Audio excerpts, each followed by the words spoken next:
stagione conclusa, le sezioni del soccorso alpino della Guardia di Finanza di Auronzo e di Cortina tracciano il bilancio della loro attività svolta nelle zone delle Dolomiti bellunesi a maggiore richiamo turistico. 54 complessivamente gli interventi portati a termine con il soccorso di 40 escursionisti, di cui 14 di nazionalità straniera, 7 le missioni per il recupero di persone che in montagna hanno perso la vita.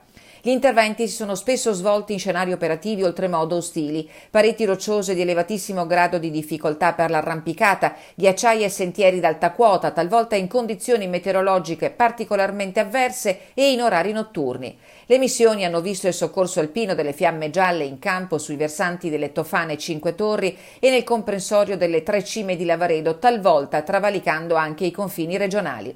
Uomini addestrati ad affrontare l'imprevisto e l'imprevedibile in montagna, grazie alla specializzazione ottenuta alla Scuola Alpina di Predazzo, operando 24 ore su 24, 365 giorni all'anno.